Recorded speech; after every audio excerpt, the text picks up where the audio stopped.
నమస్తే, welcome to our voice. నేను journalist నవత. మూడు పార్టీలు అంటే బీఆర్ఎస్ గురించి చెప్పట్లే, జాతీయ పార్టీల గురించి మాట్లాడుకోవాల్సి వస్తే మూడు పార్టీల ఎన్నికల మేనిఫెస్టో రిలీజ్ అయింది. Congress, communist, Bharatiya Janata party. భారతీయ జనతా పార్టీకి సంబంధించి అసలు మేనిఫెస్టో ఒక మేనిఫెస్టోనా, ఈ మేనిఫెస్టో మీద క్షమాపణలు చెప్పాలి అంటూ మల్లికార్జున ఖర్గేతో మొదలు పెడితే రాహుల్ గాంధీ కూడా చాలా ఆవేదన వ్యక్తం చేస్తున్నారు. అసలు నిజంగా కూడా ఈరోజు దేశానికి అవసరమైన మేనిఫెస్టో ఏంటి, ఏ పార్టీలు ఏ విధంగా మేనిఫెస్టోని తయారు చేశాయి, అసలు వాటిలో వాళ్ళ ప్రధాన ఎజెండా ఏంటి అనేది ఈ వీడియో ద్వారా మీ ముందుంచే ప్రయత్నం చేస్తాను. ఈ వీడియో చూస్తున్న ప్రతి ఒక్కరూ స్కిప్ చేయకుండా చివరి దాకా చూడండి. అండ్ చూడడంతో పాటు ఏ పార్టీ ఎన్నికల మేనిఫెస్టో భావి భారత డెవలప్మెంట్ కోసం క్రియేట్ చేసినట్టుగా ఉంది అని మీకు అనిపిస్తుందో కామెంట్ సెక్షన్లో తెలియజేయండి. అండ్ చాలామంది వీడియో చూస్తున్నారు బట్ సబ్స్క్రైబ్ చేయడం మర్చిపోతున్నారు. Please subscribe our channel. మీరు ఎంతమంది సబ్స్క్రైబ్ చేస్తే మన ఛానల్ అంత ముందుకు వెళ్ళడమే కాదు, అంత మంచి వార్తలు కూడా మీ ముందుకు తీసుకురావడానికి ఒక అవకాశం కల్పించిన వాళ్ళు అవుతారు.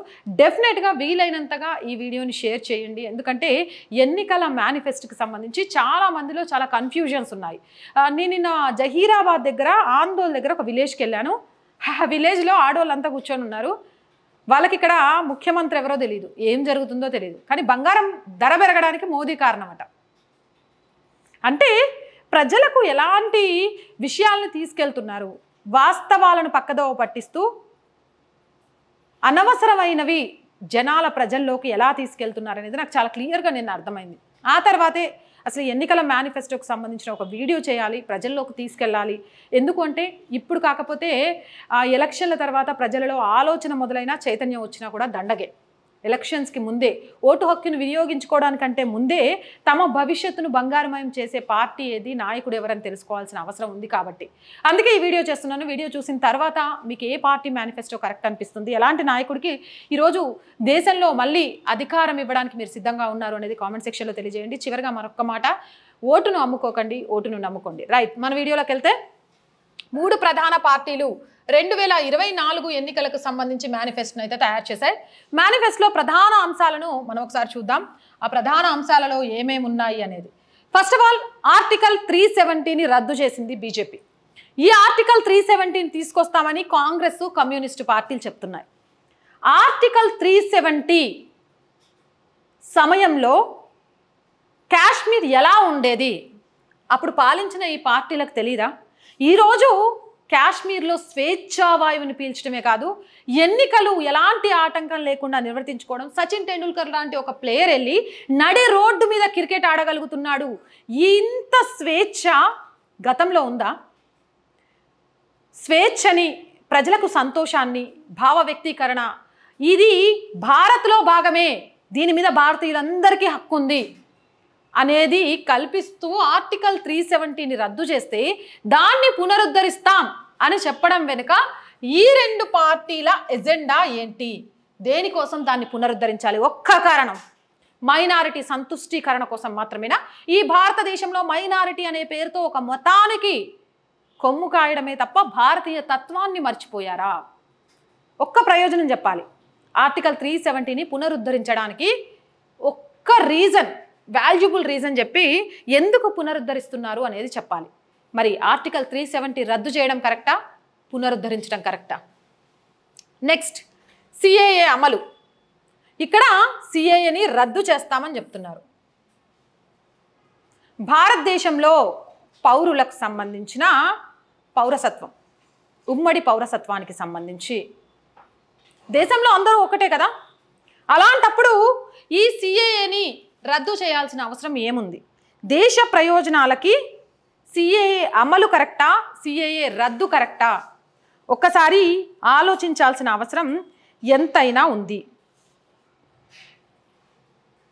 మత మార్పిడి చట్టం అమలు, యూసీసీ అమలు, ట్రిపుల్ తలాక్ అమలు. ఇందులో ముస్లింలకు పర్సనల్ లా కల్పిస్తాం, ట్రిపుల్ తలాక్ లాంటి విషయాల్లో ఎత్తేస్తాం. వీళ్ళైతే మత మార్పిడి నిరోధక చట్టాన్ని రద్దు చేస్తాం. మత మార్పిడి నిజంగా కూడా ఒక్కరికి తాము పుట్టిన మతంలో, ధర్మంలో ఉండడం ఇష్టం లేకపోతే స్వేచ్ఛగా మతం మారడానికి హక్కు ఉంది. అది ఎవరు కాదనరు, ఆ హక్కుని ఎవరు తుడిచేయలేరు. కానీ స్వస్థత సభలను, ఆరోగ్య కారణాలను, ఆర్థిక కారణాలను చూపించి మత మార్పిడి చేయించడం అనేది తప్పు. ఎవరైనా సరే అక్రమ మత మార్పిడిలకు పాల్పడితే వారికి కఠిన చర్యలు ఉంటాయి అని బీజేపీ ప్రభుత్వం తీసుకున్న నిర్ణయం తప్ప. ఈరోజు అస్సాం చాలా ప్రాంతాలలో గిరిజన బిడ్డలు రోడ్డు మీదకి వస్తున్నారు.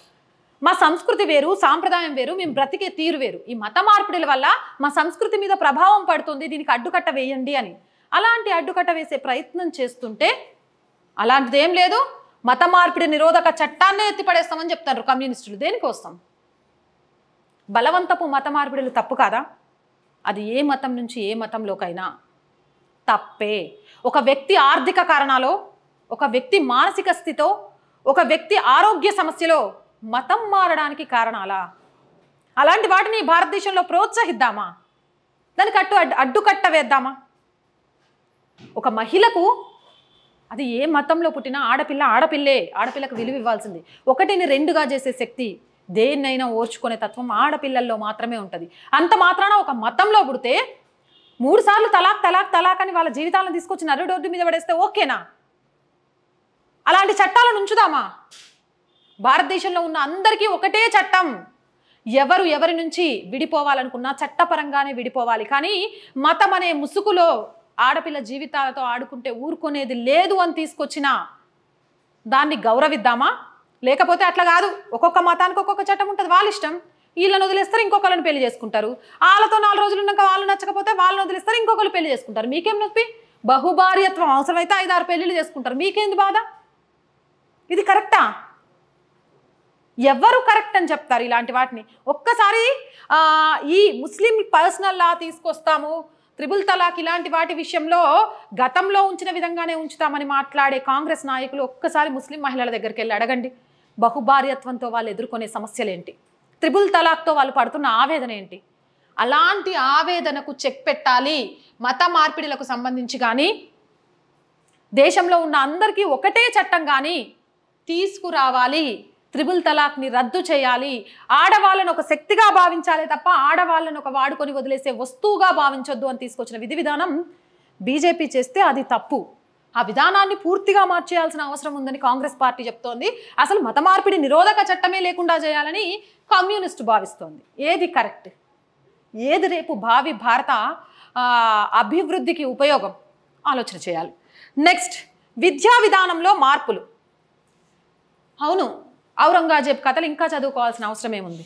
అక్బర్ బాబర్ గొప్పతనాలను తెలుసుకోవాల్సిన అవసరం ఏముంది? శివాజీని పాఠ్యపుస్తకాల్లో నుంచి తీసేయాల్సిన అవసరం ఏముంది? దసరా దీపావళికి ప్రాధాన్యత లేకుండా అన్యమతాలకు సంబంధించి మాత్రం ప్రాధాన్యతను కల్పించాల్సిన అవసరం ఏముంది? విజ్ఞానపరంగా డెవలప్ చేయాలి. ఆలోచన విధి విధానాలను మార్చాలి. కాలానికి అనుగుణంగా నేర్చుకోవాల్సిన విషయాలను పరిగణలోకి తీసుకోవాలి. అలాంటి వాటిల్లో మార్పు తేవాలి. తెస్తేనే పరిగెడుతున్న ప్రపంచంతో పాటు మనం కూడా పరిగెత్తగలం. కానీ దాన్ని మర్చిపోయి అలా కాదు, ఫ్రీడమ్ ఆఫ్ స్పీచ్ అనే పేరుతోటి విశ్వవిద్యాలయాలలో మత విద్వేషాలను రెచ్చగొట్టే విధంగా లేదా ఒక మతాన్ని కించపరిచే విధంగా మీరు ఏం చేసినా తప్పు కాదు, ఫ్రీడమ్ ఆఫ్ స్పీచ్ ఇచ్చేసి జాతి వ్యతిరేక శక్తులకు కొమ్ము కాస్తామనే కాంగ్రెస్ గొప్పదా? లేకపోతే విద్యా విధానంలో మార్పులు అనివార్యమని ఆలోచించే బీజేపీ మేనిఫెస్టో గొప్పదా? ఇక వీళ్ళైతే న్యూ ఎడ్యుకేషన్ చట్టాన్నే రద్దు చేస్తారట. వీళ్ళకి వచ్చిన నష్టం ఏంటో దీంట్లో మళ్ళీ చెప్పరు. ఎడ్యుకేషన్ సిస్టమ్ మారుతూ ఉండాలి. ఎప్పుడు పోసినట్టు ఒకే ఎడ్యుకేషన్ సిస్టమ్ ఉంటే కాలానుగుణంగా ఎలా పరిగెడతాం? పిల్లలు ఎలా ముందుకెళ్తారు? అలాంటి ఒక వాదాన్ని గౌరవించాలి. కమ్యూనిస్టులు అంటేనే అది కదా, ప్రజల మేలుగోలే వాళ్ళు అని చెప్పారు కదా. మరి నిజంగా మేలుగోరితే న్యూ ఎడ్యుకేషన్ సిస్టమ్ని ఎందుకు రద్దు చేయాలి? ఆన్సర్లు ఉండవు. ఎందుకంటే కొంతమంది సంతుష్టీకరణ మాత్రమే ముఖ్యం కాబట్టి. ఇక్కడ బీజేపీ దేశ రక్షణకు పెద్దపీట వేస్తూ కేంద్ర బలగాలను నావీ పరంగా కానివ్వండి, ఆర్మీ పరంగా కానివ్వండి, మిగిలిన అణ్వాయుధాలను తయారు చేయడం కానీ, రక్షణ విధానాల్లో కానీ అడుగులు ముందేయించి భారత్ను చూస్తే ప్రపంచంలోని శత్రు దేశాలు అలాగే ఉగ్రవాదులు గడగడలాడే విధంగా తయారు చేయాలి అని శత్రు దేశాలకు కూడా అణుపరీక్షలతో చెమటలు పట్టిస్తుంటే, ఇక్కడ శరణార్థుల పేరుతోటి భారతదేశంలో వచ్చే వాళ్ళను ఆహ్వానించాలి, వాళ్ళను ప్రోత్సహించాలి అన్నట్టుగా కాంగ్రెస్ మాట్లాడుతుంది. మళ్ళీ భారతదేశం కాకుండా ఆఫ్ఘనిస్తాన్, పాకిస్తాన్, బంగ్లాదేశ్ లాంటి దేశాల్లో ముస్లిమేతరులకు భారతదేశంలో పౌరసత్వం ఇవ్వచ్చు, కానీ ముస్లింలకు ఇవ్వకూడదు. అది తప్పు కాదు, ఎందుకంటే వాళ్ళకంటూ ప్రత్యేకంగా అనేక దేశాలు ఉన్నాయి. ఈరోజు భారతదేశంలో స్వతంత్రం వచ్చినప్పుడు ముస్లిమ్స్ ఎంతమంది ఉన్నారు, ఈరోజు ముస్లిమ్స్ ఎంతమంది ఉన్నారు, పాకిస్తాన్లో స్వతంత్ర విభజన సమయంలో హిందువులు ఎంతమంది ఉన్నారు, ఇప్పుడు హిందువులు ఎంతమంది ఉన్నారు. మన దేశానికి స్వతంత్రం వచ్చినప్పుడు మసీదులు ఎన్ని ఉన్నాయి, చర్చిలు ఎన్ని ఉన్నాయి, ఈరోజు ఆ మసీదులు చర్చిలు ఎంత సంఖ్యలో పెరిగాయి. అలాగే పాకిస్తాన్లో అప్పుడున్న ఆలయాలు ఎందుకు మాయమయ్యాయి, ఎవరికి రక్షణ లేదు, ఎవరికి స్వేచ్ఛావాయువును పీల్చలేకపోతున్నారు, ఎవరు అభద్రతాభావంతో బ్రతుకుతున్నారు, అలాంటి వారికే కదా రక్షణ కల్పించాలి. కానీ శరణార్థుల పేరుతోటి ఇక్కడికి వచ్చి మత బోధనలు చేసుకుంటూ భారతీయ తత్వం మీద, జాతి మీద ఏకంగా మొన్న ఎక్కడ కేరళలోనే అనుకుంటా, కేరళలో ఆరు యూపీ, నాకు యూపీ కాదు ఎంపీ, ఈ రెండు చోట్లనో ఎక్కడ అనుకుంటా, యూనివర్సిటీలలో కూడా నేను భారతదేశానికి వ్యతిరేకంగా పోరాడతా అని IIITలోని స్టూడెంట్స్తో చెప్పించే స్థాయికి ఇలా శరణార్థుల పేరుతోటి వచ్చే వాళ్ళు తయారవుతుంటే వాళ్ళని అడ్డుకోవద్దా, వాళ్ళని ఆహ్వానిద్దాం మా దేశంలోకి. ఇదెక్కడి చట్టం తీసుకురావడం, దేశంకి ఇక్కడ రక్షణ ఏమనేది కనబడుతోంది. ఇలాగే వీళ్ళైతే ఏకంగా UAPA NSC రెండు రద్దు చేసేస్తారట, అలాగే న్యూక్లియర్ వెపన్స్నే తీసేస్తారట. అవును, మేము బలహీనులం, అసలు మేము ఏమి అనుయుద్ధానికి సంబంధించి సిద్ధంగానేమో, మేము చాలా బలహీనమని శత్రు దేశాలకు ఒక బలాన్ని ఇవ్వాలి కదా, అందుకే వాళ్ళు తీసేస్తారు. ఈరోజు అవి ఉన్నాయి కాబట్టే భారత్ని చూస్తే భయపడుతుండ్రు. భారత్ ఏదైనా చేయగలుగుతుందిరా, భారత్ ఎవరికి మద్దతు ఇస్తే వాళ్ళే గెలుస్తారా అనుకుంటుంది. అలాంటి ధైర్యాన్ని పోగొట్టడం ఎన్నికల మేనిఫెస్టో పెట్టడం ఏందో అస్సలు అర్థం కావట్లేదు. నెక్స్ట్, భారత ప్రయోజనాల కోసం క్విడ్ ఉంటే ఆ క్విడ్ నుంచి అలాగే I2 U2 నుంచి బయటకు వస్తారట కమ్యూనిస్ట్ పార్టీలు. ఇక వీళ్ళదైతే అలాగబ్బా, కాంగ్రెస్ మేనిఫెస్టో అని చెప్పడం కంటే కూడా మైనారిటీ మేనిఫెస్టో అని చెప్తే బాగుంటుందని చాలామంది సోషల్ మీడియాలో కామెంట్ పెడుతున్నారు. దానికి చెప్తా, మతం ఆధారంగా న్యాయ వ్యవస్థలో మైనారిటీ న్యాయమూర్తులను నియమిస్తారట. అర్థం కావట్లే, న్యాయమూర్తులను మతం ఆధారంగా రిజర్వేషన్ ఇచ్చి పెట్టడం ఏంది? న్యాయ వ్యవస్థలో జడ్జిలను కూడా మత ప్రాతిపదికన తీసుకొచ్చి మైనారిటీలకు స్థానం కల్పిస్తా అంటంలో ఉద్దేశం ఏంది?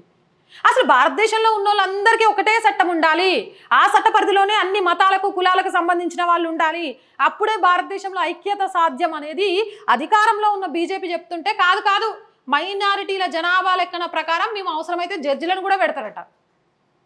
సరిపోట్లే జరుగుతున్నాయి. రాజ్యాంగ స్ఫూర్తికి లోబడి రిజర్వేషన్ ఫలాలు అట్టడుగు స్థాయి వరకు ప్రభుత్వ ఫలాలు అందాలి అనే విధంగా బీజేపీ మేనిఫెస్టో ఉంటే, రిజర్వేషన్ల రాజ్యాంగ పరిధిని ఎత్తివేసి మైనారిటీ జనాభా ప్రాతిపాదికన రిజర్వేషన్లు కల్పిస్తారట. అంటే మైనారిటీ జనాభా ఎంత ఎక్కువ ఉంటే అంత ఎక్కువ రిజర్వేషన్ తీసుకొస్తారట. ఇక ఈ లెక్కన మెజారిటీకి ఉన్నోళ్ళు చచ్చిపోవాలా? అసలు భారత రాజ్యాంగంలో అంబేద్కర్ స్ఫూర్తి ఏంటో తెలుసా? వెనుకబడిన వాళ్ళను సమాజంలో ముందుకు తీసుకురావాలి అంటే రాజ్యాంగంకి లోబడి రిజర్వేషన్లు కల్పించి ఆ విధంగా ముందుకెళ్లాలని. రాజ్యాంగ స్ఫూర్తినే దెబ్బతీసే విధంగా ఒక మతం కోసం మాత్రమే మార్పులు తీసుకొస్తా అని, అదేదో మేము దేశ ప్రయోజనం కోసం చేస్తున్నాము, బీజేపీ అంతా ఏమంటారు ఫాల్తు మేనిఫెస్టో తీసుకొచ్చిందని చెప్తే జనాలు నమ్మేస్తారా? మీరు చెప్పండి. మత ప్రాతిపదికన మైనారిటీకి ఇంకా రిజర్వేషన్ పెంచి కల్పిద్దామా, రాజ్యాంగాన్ని స్ఫూర్తిగా తీసుకొని అట్టడుగు స్థాయి వరకు ప్రభుత్వ ఫలాలు అందే రిజర్వేషన్లను కావాలా? ఏది కావాలి మీకు? సమాజంలో నేరస్తులకు కఠిన చర్యలు విధిస్తామంటే bail the rule, jail is the expectations in all criminals laws. భారత క్రిమినల్ చట్టాలను బలహీనకరంగా చేసే విధమైన ఈ అంశానికి బలాన్ని చేకూర్చే కాంగ్రెస్ విధి విధానాలను ఏమందాం? తప్పు చేయాలంటే భయపడాలి. ఒక్కడికి తప్పు చేసినోడికి పడ్డ శిక్ష చూసి ఇంకొకటి ఆ దారిలో వెళ్ళాలి అంటే వణికిపోవాలి. అలాంటి కఠిన చట్టాలు రావాలి, కఠిన చర్యలు తీసుకోవాలి. అప్పుడే తప్పు చేసేటోడు భయపడతాడు. లేకపోతే పైస కోసం కక్కుర్తి పడేవాడి నుంచి రాజకీయ నాయకుడి వరకు ప్రతి దాంట్లో డబ్బు సంపాదనే ధ్యేయంగా మానవ సంబంధాలతో సంబంధం లేకుండా ప్రజాస్వామ్యాన్ని కూనీ చేస్తూ ధనస్వామ్యంగా మారుస్తూ ఇక్కడ ఉన్న ప్రజలను ఏం చేసినా మనకున్న చట్టాలలోని లొసుగులను అడ్డం పెట్టుకొని బయటికి రావచ్చు అనే ధీమాతో ఉన్నారు. దానికోసం కఠిన చట్టాలు తీసుకొస్తామని చెప్తుంటే కాదు bail the rule, jail is the expectation in all criminal laws అని చెప్పి తీసుకురావడం ఏందో వాళ్ళకే అర్థం కావాలి. మరి ఇది ఎట్లా గొప్ప మేనిఫెస్టో, ఈ మేనిఫెస్టో చూసి ఓట్లేయండి, బీజేపీ మేనిఫెస్టోని బదనాం చేయండి అని ఖర్గే సార్ చెప్పడం ఏందో జనాలు మీరే దానికి సంబంధించి ఆన్సర్ అయితే ఇవ్వాలి. అలాగే ఇక వీళ్ళ మేనిఫెస్టో చూడండి, పాలిస్తాన్ ఏర్పాటు కోసం కృషి చేస్తారట. భారతదేశంలో దేనికోసమో కృషి చేస్తారో ఎజెండా లేదు, కానీ వీళ్ళకి మాత్రం పాలిస్తాన్ ఏర్పాటు కోసం కృషి చేస్తారట. ఇజ్రాయెల్తో రక్షణ ఒప్పందం రద్దు చేసుకుంటారట. రక్షణ ఒప్పందాలు ఉండొద్దు, మనం అణు బాంబులు సిద్ధంగా ఉండొద్దు, మనం యుద్ధానికి సిద్ధం, భారతదేశం మీద ఎవరైనా కన్నెత్తి చూస్తే భయపడాలనే విధంగా ఉండొద్దు, బలహీనంగా ఉండాలి మనం. వీళ్ళ భావజాలం ఏందో నాకు అర్థం కావట్లే. చైనాతో బలమైన సంబంధాలు, అవునులే అంతే, మనం కోరుకునేది ఏది అనేది మన మేనిఫెస్టోలో కనిపిస్తుంది. చైనాతో సంబంధమే వద్దు, అది ఏ విధంగా దిగజారుద్దంటే అవసరమైతే ఒక రోగాన్ని సృష్టించి ప్రపంచ దేశాల మీద వేసి ప్రపంచ దేశాల అల్లాహల్లంతో ఏమంటారు అతలాకుతలం అయితే ఆనందపడతా ఉంటుంది. అలాంటి దేశంతో సత్సంబంధాలు కావాలట వీళ్ళకు. అంటే అది కూడా కమ్యూనిస్ట్ భావజాలంతో, త్రివర్ణ పతాకాన్ని చూడడానికి ఇష్టపడని కమ్యూనిస్ట్ భావజాలాలకు ఎర్ర జెండాను మాత్రమే చూడొచ్చు అని ఈ మధ్యకాలంలోనే ఏదో సినిమా చూసిన నేను, అదే కేరళ స్టోరీస్ వాళ్ళది, ఆ సినిమా పేరు గుర్తురాట్లే నాకు. తిరంగ జెండా ఎగిరేసినందుకు ముక్కలుగా చేసి ఎర్ర జెండాగా పెడతారు. అలాంటి భావజాలం ఉన్న వాళ్ళకు ఆ భావజాలం ఉన్న చైనాతోనే స్నేహం కావాలనుకుంటారు. కానీ నిజంగా బస్తర్ సినిమాలో చూపించారు. భారతదేశంలో సుస్థిరంగా ఉండాలి, భారతదేశాన్ని ప్రపంచ దేశాలు ఆదర్శంగా తీసుకోవాలి, భారతదేశ స్ఫూర్తితో ప్రపంచ దేశాలు మెలగాలని ఎందుకు ఆలోచన చేస్తాయి? అలాంటి ఆలోచన కూడా రాదు. ఇక ఒకే దేశం ఒకే కుటుంబం అంటే వీళ్ళు మాత్రం కాదు, దక్షిణాదిగా కులాల వారిగా తక్కువ చేస్తున్నారు, మతాల వారిగా తక్కువ చేస్తున్నారు, ప్రాంతాల వారిగా తక్కువ చేస్తున్నారని విభజించు పాలించు అనే విధానాన్ని ప్రోత్సహిస్తున్న కాంగ్రెస్, ఆ కాంగ్రెస్ ఇండి కూటమిని ఏమందాం, ఒకే దేశం ఒకే కుటుంబంగా బ్రతుకుదామని చెప్పే బీజేపీ ఎన్డీఏ కూటమిని బలపరుద్దామా? అలాగే పాకిస్తాన్తో చర్చలు జరిపి సాంస్కృతిక సంబంధాలను పెంచుకుంటుందట కమ్యూనిస్ట్ పార్టీ మేనిఫెస్టో. చైనాతో సంబంధాలు, పాకిస్తాన్తో సాంస్కృతిక సంబంధాలు, ఇజ్రాయెల్తో ఏమంటారు ఒప్పందాల రద్దు, అలాగే ఇటు వచ్చేస్తే అణ్వాయుద్ధాలు చేయొద్దు, అలాగే కొత్త ఎడ్యుకేషన్ సిస్టమ్ని రద్దు చేయాలి. అసలు ఈ కమ్యూనిస్ట్ మేనిఫెస్టోని చూస్తే ఏమనాలో మీరే చెప్పుండ్రి. ఇప్పుడు ఇద్దరు గురించి మాట్లాడదాం. సనాతన ధర్మాన్ని, శక్తిని కించపరిచే మాటల మీద యుద్ధం. ఇక్కడ శక్తిని, సనాతన ధర్మానికి పెద్దపీట వేయడం నచ్చదు వీళ్ళకు. ఏం చెప్పిండ్రో చూసిండ్రుగా, శక్తి మీద యుద్ధం చేయాలి. మోదీ మీద కోపం కాదు, సనాతన ధర్మం, మోదీ గెలిస్తే సనాతన ధర్మం ఉంటుంది కాబట్టి కోపం. ఈ ఎజెండా ఈరోజు భారత మాత అంటే కూడా ఎవరి భరతమాత అనే వాళ్లకు భుజాల మీద ఎక్కించుకుంటున్న వాళ్ళకు శక్తి విలువ, సనాతన ధర్మం విలువ ఏం తెలుస్తుంది? మరి శక్తిని, సనాతన ధర్మాన్ని పూజించే వైపు ఉందామా, శక్తిని, సనాతన ధర్మాన్ని విమర్శించే వైపు ఉందామా అంటూ కూడా సోషల్ మీడియాలో ఒక చర్చ నడుస్తుంది. ఎవరి వైపు ఉండాలి, రేపు దేశం కోసం ఏది ముఖ్యం అనేది మీరే ఆలోచించండి. గోవధ నిరోధక చట్టం కఠినతరం చేయాలి అంటే ఆర్టికల్ 48ని పొందుపరుస్తూ గోహత్య చట్టబద్ధం చేసే ప్రయత్నం చేస్తున్నారు. అది ఎవరి కోసమో నేను చెప్పాల్సిన అవసరం లేదు. ఎవరి ఏమంటారు మెప్పు పొందడానికి, ఎవరి ఓటు బ్యాంకు రాజకీయాల కోసం ఈ ప్రయత్నాలు చేస్తుంది అనేది మనం ఆలోచించాల్సిన అవసరం లేదు. ఇక అస్సలు విషయానికి వస్తే ముద్రా రుణాలు 10 నుంచి 20 లక్షలకు ఇచ్చి కొత్త వ్యాపార రంగంలో యువతను, మహిళలను ప్రోత్సహించాలని చూస్తుంటే ఉచితంగా ₹1,00,000 ఇచ్చేస్తారట. ఉచితం అంటే మైండ్లు జప్పునైపోయి ఓటు గుద్దేస్తారని. ఉచితం ఎందుకు? ఈరోజు ₹1,00,000 ఇస్తారు, ఆడ లిక్కర్ రేటు పెరిగిపోయింది, ఇటు పక్కన బియ్యం రేటు పెరిగిపోతాయి, మరో పక్క కూరగాయల రేటు పెరిగిపోతాయి. ఇక ఒకళ్ళకు కరెంట్ ఉచితంగా వచ్చిందంటే ఇంకోళ్ళు ఎత్తిన పడుతుంది. ఎవరు కట్టాలా? మళ్ళీ ఇవి ఎందుకు పెరిగినాయిరా అంటే సెంట్రల్ గవర్నమెంట్ మీద పెడతాం. కానీ ఇక్కడ మనం ఉచితం ఇవ్వడం వల్ల ఆర్థిక భారం వల్ల పెంచుకున్నామని బయటికి రానియం. ఈరోజు ఇలా రుణాలు కల్పిస్తూ, ఆ రుణాల్లో కొంత సబ్సిడీ ఇస్తూ, ఆయా వృత్తులకు వాళ్ళే శిక్షణనిస్తూ, ఉపాధి కల్పిస్తూ, ఎవరి కాళ్ళ మీద వాళ్ళు నిలబడేలాగా చేసే ఒక ఎన్నికల మేనిఫెస్టో అవసరమా? ఉచితంగా కూర్చోండి, బద్దకస్తులు కండి, మేము పైసలు ఇస్తాం, మేము ఫ్రీ కరెంట్ ఇస్తాం, మీరు ఇంట్లో కూర్చుంటే 2,500 ఇస్తాం, మీరు కూర్చుంటే గ్యాస్ ఇస్తాం, హాయిగా టీవీ చూస్తూ కూర్చోండి అని ప్రోత్సహించే బద్ధకం ముఖ్యమా? ఆలోచించండి. ఈరోజు ఉచితంగా వస్తున్నాయి అంటే అవి రేపు మీ పిల్లలు చెల్లించాల్సిన అప్పుగా గుర్తుంచుకోండి. ఉచిత రేషన్ అసలు నిజంగా కూడా ప్రతి పౌరుడికి, పేద పౌరుడికి కావాల్సింది తిండి, బట్ట, గూడు, విద్య, వైద్యం. ఈ 5టికి సంబంధించి కాంగ్రెస్ ఎన్నికల మేనిఫెస్టోలో మీకు ఏవి పెద్ద అంశాలుగా కనిపించాయి? అధికారంలో ఉన్న రాష్ట్రాల్లో కనీసం ఉచిత బియ్యం ఇచ్చే స్థితిలో కాంగ్రెస్ లేదు. పేదోడికి అది చాలా అవసరం. కానీ రాబోయే 5 సంవత్సరాలు కూడా ప్రతి పేదవాడికి ఉచిత రేషన్ ప్రతి ఒక్క వ్యక్తికి 5 కిలోల చొప్పున కుటుంబంలో ఎంతమంది ఉంటే అంతమందికి అందిస్తామని చెప్తున్నారు. కడుపు నింపడానికి కారణమవుతుంది. మరి ఏ మేనిఫెస్టో గొప్పగా కనిపిస్తోంది? 3 కోట్ల మందికి పక్కా ఇల్లు కట్టిస్తాం. అలాగే మన దగ్గర కూడా డబల్ బెడ్రూమ్ ఇళ్లతో పాటు ఆయా రాష్ట్రాల్లో నిర్మితమవుతున్న ఏవైతే ఉచిత గృహాలు ఉంటాయో వాటికి సంబంధించి 40% షేర్ కేంద్ర ప్రభుత్వాలదే ఉంటుంది. ఇది ఎంతమందికి తెలుసు? వాటికి సంబంధించి యూటిలైజేషన్ సర్టిఫికేట్ అందిస్తే మిగిలిన ఇవ్వాల్సిన మొత్తాన్ని కూడా కేంద్ర ప్రభుత్వాలు రిలీజ్ చేస్తాయి. కానీ గత ప్రభుత్వం యూటిలైజేషన్ సర్టిఫికేట్ రిలీజ్ చేయకపోగా వీళ్ళు పెట్టాల్సిన డబ్బులు కూడా పెట్టకుండా కట్టిన ఎన్నో ఇండ్లను కూడా మూలకు పాడేశారు.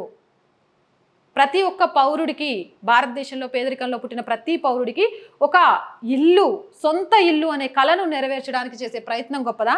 ఇండ్ల జాగా ఉంటే 3 లక్షలు ఇస్తాం, 5 లక్షలు. ఇళ్ళ జాగా ఉండాలిగా. ఈ రోజుల్లో జాగా కొనుక్కునే పరిస్థితిలో పేద ప్రజలు ఉన్నారు? అసలు ముట్టుకుంటే ఏంది గజం 2500, 15000, 15000 కొనుక్కోగలుగుతామా? కనీసం 10-20 గజాలైనా ఒక పేదోడు. ఏ మేనిఫెస్టో గొప్పగుంది? 1 nation 1 election. అవును, అవినీతి రహిత, నోట్లు వెదజల్లుతూ ఓట్లు గురిపించుకొని ఒక ఎలక్షన్ వ్యవస్థ కాలం లేకుండా పోవాలి. ఈ రోజు కాకపోయినా రేపైనా అంటే దేశం మొత్తంలో ఒకేసారి ఎన్నికలు జరగాలి. అప్పుడు మాత్రమే అది సాధ్యమవుతుంది. మంచి చేసే ముందు అవరోధాలు ఎన్నో అడ్డు రావచ్చు, కానీ చివరికి గెలిచేది మంచే. అలా 1 నేషన్ 1 ఎలక్షన్ అనేది చాలా మంచిది. అలాంటి 1 నేషన్ 1 ఎలక్షన్ పెట్టుకుందామా? ఇష్టం వచ్చినట్టు ఎలక్షన్లు పెట్టుకుంటూ ఆ ఎలక్షన్లకు ఈ రాష్ట్రంలో నుంచి డబ్బులు పంపించడం, ఈ ఎలక్షన్లకు ఆ రాష్ట్రాల నుంచి డబ్బులు తెప్పించుకోవడం. సో డబ్బే రాజకీయ వ్యవస్థ చుట్టూ తిరుగుతూ వ్యాపార వ్యవస్థగా ప్రజాస్వామ్యాన్ని కూని చేయడం చూద్దామా? ఏది రేపు భావి భారత భవితవ్యానికి ముఖ్యం? మీరే ఆలోచించండి. 70 ఏళ్ళు పైబడిన భారతీయులకు ఉచిత వైద్యం, మోదీ ఫార్మసీతో 80% మెడిసిన్స్ తగ్గింపు. ఉచిత వైద్యం ఇక్కడ ఎక్కడైనా సరే వైద్యానికి పెద్దపీట మీకు కనిపించిందా? ఉచితం నిజంగా కూడా 18 సంవత్సరాల లోపు పిల్లలకు కావాలి, 70 సంవత్సరాల పైబడిన వాళ్ళకి కావాలి. ఉచిత బస్సు అనేది పెట్టి ఈరోజు ప్రజల్లో ఎంత వ్యతిరేకత తెచ్చుకుంది తెలుసా కాంగ్రెస్? వాళ్ళకు ఉచితం అనగానే ఓట్లు పడతాయి మాత్రమే కనిపిస్తుంది. నేను ఊర్లోకి వెళ్ళినా, 4-5 పెద్దాళ్ళు కూర్చొని ఉన్నారు. ఏంది కాక ఈడ కూర్చొని ఉన్నారు అని అడిగితే దావత్ ఉందమ్మా, ఏం చేస్తాం? ఒకప్పుడు దావత్ అంటే మంచిగా మేము పోయి గడిగిత సుక్కా ముక్కా చూసుకొని అందరిని కలిసి వచ్చేటోళ్ళం. ఇక ఆడోళ్ళు ఇక జాలే, మీరు దావతులకు పోవాలంటే బస్ ఛార్జీలు ఎందుకు అవసరం లేదని ఇక మమ్మల్ని ఇంట్లో కావాలా పెట్టి వాళ్ళ దావతులకు పోయినారు. గిదెక్కడ న్యాయం అమ్మా? కనీసం 50% ఇవ్వాలి, లేకపోతే ఇంకొకటి. అరే శివ చిటుకుమంటే ఏదో చేస్తాండ్రు, గిది కరెక్టేనా అని లబోదిబో అన్నారు. 70 ఏళ్ళ వయసు పైబడిన వాళ్ళకంటే వాళ్ళకి ఆర్థికంగా ఉండదు కాబట్టి ఉచితం ఇచ్చామంటే వాళ్ళకు ఉపయోగపడుతుంది. అది వైద్యం అందించామంటే ఇంకా ఉపయోగం. కరోనా టైంలో చూసినాం, జబ్బులు చేసి ఈ మధ్యకాలంలో రీసెంట్గా తెలంగాణలో 6 నెలల క్రితం భార్యాభర్తలు ఇద్దరు మందులు కొనుక్కోవడానికి డబ్బులు లేక సూసైడ్ చేసుకున్నారు, కొడుకులకు భారం కాలేక. మన తెలంగాణలోనే 80% రాయితీతో మెడిసిన్స్ మోదీ ఫార్మసీలలో. ఇది కదా ఉచిత విద్య, ఉచిత వైద్యం, అలాగే పేదోడికి 5 ఏళ్ళు నోటికి పోవడానికి ఉచిత రేషన్, అలాగే ఉపాధి మార్గం ద్వారా ముద్రా లోన్సే కానివ్వండి, ఉపాధి హామీ పనుల ద్వారా వాళ్లకు వాళ్ళ కాళ్ళ మీద వాళ్ళు నిలబడడానికి ఒక భరోసా. మరి ఈ మేనిఫెస్టోలో అంత పెద్ద తప్పులు ఏం కనిపించాయి అనేది నాకు అర్థం కాలేదు. మేబీ మీరు చూసే వాళ్ళకి ఏం అర్థమైంది అనేది కూడా కామెంట్ సెక్షన్లో చెప్పండి. ఇక్కడైతే ఏం కనబడలేదు. అలాగే 10 కోట్ల మందికి కిసాన్ నిధి, 700కు పైగా ఏకలవ్య పాఠశాలలు, వందే భారత్ ట్రైన్లు ప్రతి స్టేషన్కి చేరుకునేలాగా చేయడం. ఈరోజు రైతు బంధు వచ్చిందా అంటే రాలేదని చెప్పే వాళ్ళు కొక్కొల్లలుగా ఉన్నారు. కానీ సెంట్రల్ ఏదైతే ఇస్తోందో 2000 రైతులకు సంబంధించి వచ్చిందా అంటే వచ్చింది అని చెప్పారు. రైతు బంధు పేరుతో, రుణమాఫీ పేరుతోటి, ఇంకో పేరుతోటి రైతులను దగా చేద్దామా? కాదు, మేము ఇంతే ఇవ్వగలుగుతాం, కానీ దేశంలో ఉన్న ప్రతి రైతుకు అందేలాగా చేయగలుగుతాం అనేది గొప్పదా? ఆలోచన చేయండి. రైతు ఎవరైనా రైతే. ఎకరం ఉన్న రైతు 10,000 నష్టపోతే 5 ఎకరాలు ఉన్న రైతు 50,000 నష్టపోతాడు. రైతులో తేడాలు చూసే ప్రభుత్వం కావాలా? ఏ రైతు అయినా సరే యూరియాలో సబ్సిడీ రైతులందరికీ ఒకటే, ఇచ్చే 2000 రైతులందరికీ ఒకటే, అలాగే ఎరువుల విషయంలో ఇచ్చే సబ్సిడీ రైతులందరికీ ఒకటే, నాణ్యమైన విత్తనాలు రైతులందరికీ ఒకటే అనే విధంగా ఉందామా? రైతు బంధులో కౌలు రైతు, లేకపోతే మామూలు రైతు, ఏమంటారు రైతు బీమాలో కౌలు రైతు, మామూలు రైతు, రుణమాఫీలో ఇవన్నీ తారతమ్యాలు చూస్తూ రైతుల్లో కూడా ఒక చిచ్చు పెడదామా? ఏది ఇంపార్టెంట్? ఈరోజు ఏకలవ్య లాంటి పాఠశాలల అవసరం దేశానికి ఎంత ఉంది అనేది గుర్తిద్దామా? కార్పొరేట్ కబంధ హస్తాలలో చిక్కుకుంటున్న స్కూళ్ళ విషయంలో పట్టించుకొని ప్రభుత్వాలను మెచ్చుకుందామా? అలాగే వందే భారత్ లాంటి ట్రైన్లు సామాన్యుడు తక్కువ టైంలో ఎక్కువ దూరం వెళ్ళాలి అనుకునే వాళ్ళు అందుబాటులోకి తీసుకువచ్చే విధంగా ఏదేమైనా కానీ ఆర్థికంగా 3వ స్థాయి నుంచి మొదటి స్థాయికి భారత్ చేరే ప్రయత్నానికి పెద్దపీట వేస్తున్న మేనిఫెస్టో ఇందులో మీకు ఏదిగా కనిపిస్తోంది? ఒక మతాన్ని సంతుష్టీకరణ చేయడం కోసమే మాత్రమే ఏర్పరిచిన మేనిఫెస్టో ఏది కనిపిస్తోంది? ఏది అవసరం? ఏ పార్టీ రేపు భారతదేశ భవితవ్యాన్ని మారుస్తుంది? ఏ నాయకుడు మీ ఆశలకు మీ కళలకు మార్గం చూపిస్తాడు అని మీరు నమ్ముతున్నారు అనేది క్లియర్గా ఆలోచించి ఓటేయండి. 3 పార్టీల ఎన్నికల మేనిఫెస్టోలో నా దగ్గర ఉన్న అంశాలను పొందుపరిచి మీకు అందించే ప్రయత్నం చేశాను. ఇవి కాకుండా మేనిఫెస్టో నేను ఏమైనా మాట్లాడటం మర్చిపోతే డెఫినెట్గా కింద కామెంట్ చేయండి. నేను మర్చిపోయిన వాటన్నిటిని మళ్ళీ తీసుకొని ఒక వీడియో చేసే ప్రయత్నం చేస్తాను. కానీ చివరిగా ఒకటి మాత్రం క్లియర్గా చెప్తాను, ఉచితం ఈరోజు కాకుండా రేపు మనల్ని బాధలకు గురి చేస్తుంది. ఉపాధి కష్టం ఈరోజు మనల్ని బాధ పెట్టినా రేపు ఏదో ఒక రోజు మనం అందరం ఎక్కడానికి కారణమవుతుంది. అది ఎన్నుకునే మార్గం ఏంటి అన్నది మీ ఆలోచనకు మీ విజ్ఞతకే వదిలేస్తున్నా. ఓటును నమ్ముకోండి, ఓటును అమ్ముకోకండి. ఓటు వేయడం ప్రతి ఒక్కరి హక్కుగా గుర్తుపెట్టుకోండి. ఇది ఈ వీడియో ద్వారా నేను మీకు అందించాలి అనుకుంది. నచ్చిందా? లైక్ చేయండి, షేర్ చేయండి. నచ్చకపోయినా షేర్ చేయండి, ఎందుకంటే ఈ విషయాలు చాలామంది తెలుసుకోవాల్సిన అవసరం ఉంది. అలాగే నేనేమైనా మర్చిపోయిన అంశాలున్నా, లేకపోతే నా అభిప్రాయంతో ఏకీభవించకపోయినా మీ అభిప్రాయం ఏంటి అనేది కామెంట్ సెక్షన్లో తెలియజేయండి. అండ్ ప్లీజ్ సబ్స్క్రైబ్ చేస్తూ సపోర్ట్ చేస్తూ ఛానల్ని ఎంకరేజ్ చేయడం మర్చిపోకండి.